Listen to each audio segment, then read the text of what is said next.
Geger, peneliti imparsial blak-blakan ungkap permainan pihak ketiga di sektor pertahanan ternyata benar adanya. Cek faktanya. Orang menganggap bahwa ini Menteri Pertahanan, mantan prajurit, akan menguasai sektor pertahanan. Tapi di debat kemarin KO gitu. Dan KO-nya sama orang sipil. Dua-duanya kan orang sipil. Pak Prabowo ini karena merasa overconfidence, bekas Menteri Pertahanan, timnya ketika memberikan feeding tidak dianggap lah kira-kira. Siapa pula bang timnya yang berarti ngasih input ke Pak Prabowo kira-kira saya lebih mengerti soal ini ya ketimbang kalian, kira-kira seperti itu mungkin ya.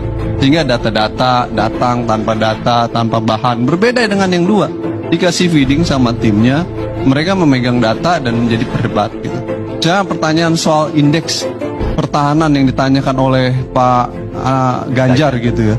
Itu kan data global tentang indeks pertahanan. Ya Pak Prabowo sangat gampang untuk menjawab. Menurut saya data-data tersebut tidak menunjukkan angka-angka yang saya miliki. Justru angka-angka yang saya miliki, kekuatan pertahanan Indonesia itu begini.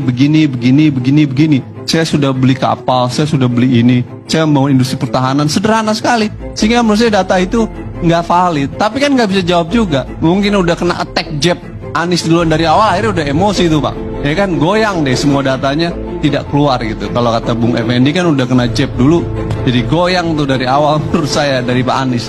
Nah emang benar itu, persis kata Bu Sri Mulyani, saya setuju. Kalau udah emosi dulu, udah marah dulu, susah untuk keluar dalam perdebatan itu Bang. Pertahanan keamanan itu wilayah yang sangat strategis dan sangat penting. Apa sih tujuan debat kemarin? Untuk melihat mana kandidat presiden yang dalam jangka waktu 5 tahun ke depan bisa memberikan rasa aman kepada masyarakat. Kenapa? Diskusi pertahanan dan keamanan itu goalsnya adalah memastikan rasa aman. Dari apa? Dari ancaman perang, dari ancaman non-perang. Sebagai incumbent tentu dia akan dirugikan posisinya, 4 tahun berkuasa akan banyak kelemahan yang mungkin diserang.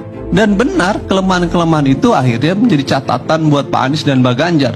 Dan sialnya adalah kelemahan-kelemahan itu fakta Bang, yang kemudian memang sulit untuk dibantah. Hari ini Bang, dan tadi malam, saya mendapatkan 2 penjelasan yang berbeda dari tim Prabowo tentang PT TMI. Tadi malam Daniel menyebut PT TMI ada. Apa PT TMI itu? Intelektual, pikir, yang memberikan input, analisis, ya kan? Itu kata Daniel. Tadi saya debat sama Bobby di TV One, ya. Apa kata Bobby? PT TMI nggak ada. Al Araf itu nggak ada. Lah, yang benar yang mana? Daniel bilang ada, itu kelompok intelektual. Bobby bilang itu nggak ada. Oke, artinya ya dugaan-dugaan publik tentang pihak ketiga dalam permainan sektor pertahanan itu tinggi, ada. Dan tentu Bang, ini bukan sesuatu yang baru, sudah lama. Saya dulu dosen Universitas Pertahanan Bang, mengungkap dugaan praktek pihak ketiga dalam pembelian Sukhoi yang diduga melibatkan PT Trimarga Regatama. Pada saat itu, apa implikasinya? Karena saya membongkar di situ, nulis di Kompas, judulnya Sukhoi terbang, harga Sukhoi terbang tinggi. Jadi bukan pesawat Sukhoi yang terbang tinggi, harganya yang terbang tinggi. Akhirnya dipecat Bang Karni, ya kan, jadi dosen terlalu bandel. Kenapa? Karena mengungkap bahwa saya nggak ada masalah.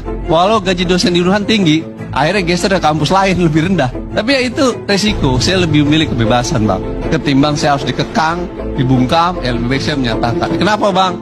Saya ini anak prajurit Bang, anak tentara. Ya, bapak saya tentara, dinas di Skadron 31 Hercules teknisi. Waktu saya kecil, setiap ada Hercules jatuh, saya bertanya itu saat bapak saya atau tidak tuh, kalau lagi operasi di Papua. Dari pengalaman itulah saya ingin agar tentara itu kalau pengadaan alutsista jangan ada permainan.